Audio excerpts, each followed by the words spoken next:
Hello everyone, quick revision में आप सभी का स्वागत है। तो यह सवाल 4 मार्क्स या 3 मार्क्स के लिए पूछा जाता है, that is surface tension on the basis of molecular theory. तो मॉलिक्यूलर थ्योरी के यूज़ करके, मतलब मॉलिक्यूल्स का यूज़ करके हमें सरफेस टेंशन को डिफाइन करना है। तो हमने कंसिडर किया कि हमारे पास एक वेसल है। इस वेसल में बहुत सारे लिक्विड की लेयर्स होंगी, उसमें से कुछ लिक्विड्स के मॉलिक्यूल्स हम लेंगे, जिसमें मॉलिक्यूल ए है, बी है एंड सी है। जिसमें ए जो है पूरी तरीके से इंसर्ट है वेसल में, पूरी तरीके से लिक्विड के अंदर है। बी जो है वह उसका कुछ पार्ट जो है वह फ्री सरफेस ऑफ लिक्विड से थोड़ा ऊपर है। और सी जो मॉलिक्यूल्स है यह वह लेयर होंगी जो मॉलिक्यूल्स आधे जो है वह एयर के कांटेक्ट में है और आधे जो है वह लिक्विड में है, राइट।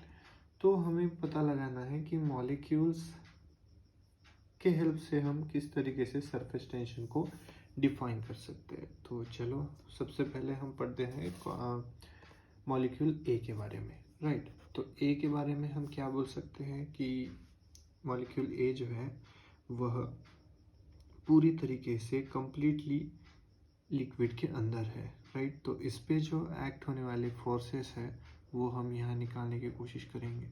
तो ये हो गया मॉलिक्यूल ए। तो दो टाइप के फोर्स ऑफ अट्रैक्शन होते हैं, एक होता है कोहेसिव, आपको पता ही होगा, और एक होता है, yes very good, adhesive, right.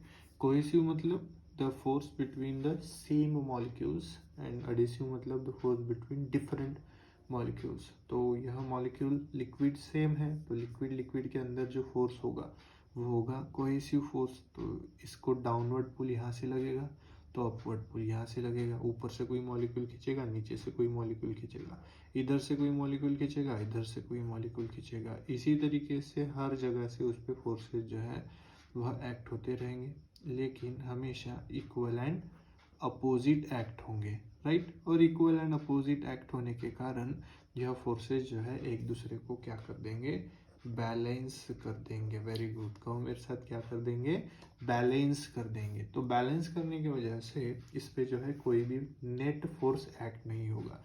तो फोर्सेस तो है लेकिन नेट फोर्स इस पे जो है वो कैसा है, ज़ीरो है। Very good, so net force इस पे कैसा है, ज़ीरो है। अब इसी वजह से लिक्विड के अंदर जो भी इनसाइड द लिक्विड मॉलिक्यूल्स होंगे, सबमर्ज होंगे, वह सारे मॉलिक्यूल्स में नेट फोर्स कितना होगा, ज़ीरो होगा। अब हम बात करते हैं कुछ ऐसे लिक्विड्स जिनका कुछ सरफेस जो है वह बाहर की तरफ है, जैसे कि मॉलिक्यूल बी।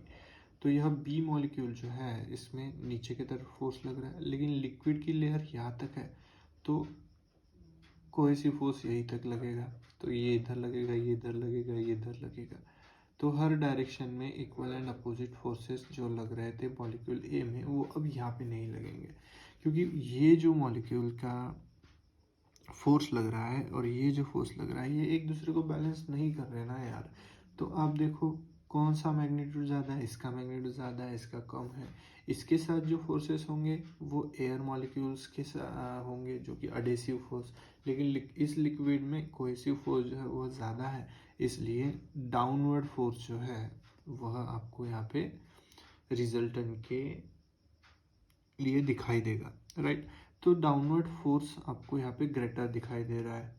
तो नेट फोर्स जो है वह किस डायरेक्शन में एक्ट करेगा, डाउनवर्ड डायरेक्शन में एक्ट करेगा, राइट। तो मॉलिक्यूल बी के लेयर में जो भी मॉलिक्यूल्स होंगे ये, तो यह सारे मॉलिक्यूल्स जो है आपको डाउनवर्ड पुल जो है डाउनवर्ड डायरेक्शन में फोर्स लगाते हुए दिखाई देंगे, राइट।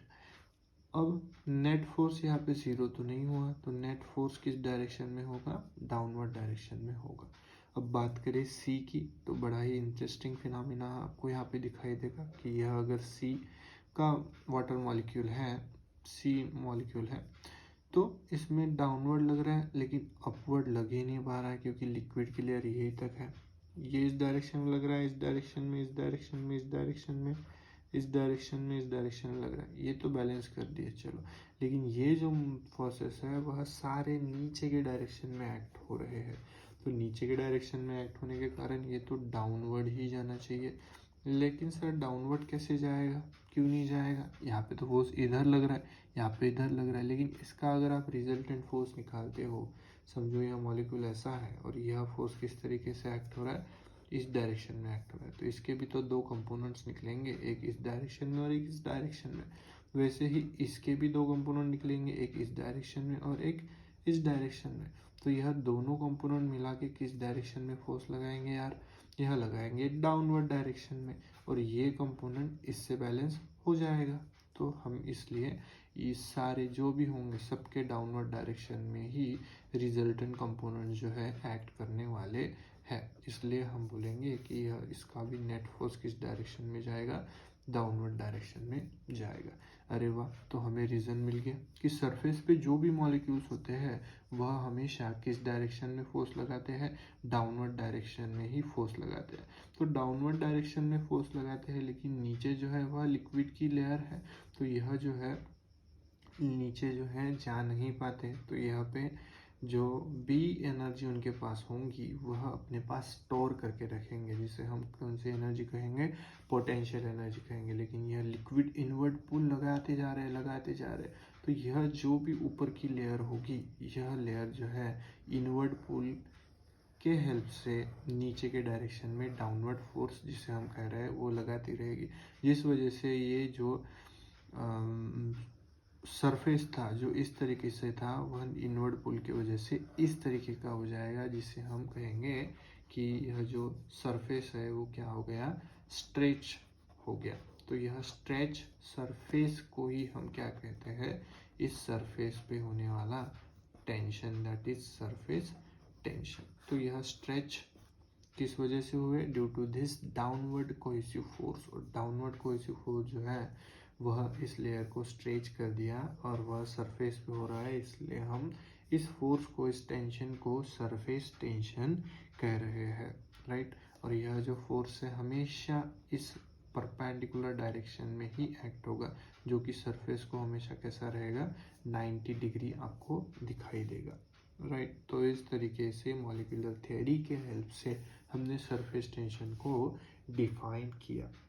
तो आप देख सकते हैं कि यह जो श्रिंकिंग प्रॉपर्टी है, shrinking of surface in inward direction, this is called surface tension, right. और force due to surface tension always act tangential to the free surface of liquid। तो जो भी surface tension की वजह से force create होगा वह force जो है हमेशा डाउनवर्ड डायरेक्शन में ही लगेगा, जो कि परपेंडिकुलर रहेगा इस लिक्विड सरफेस को।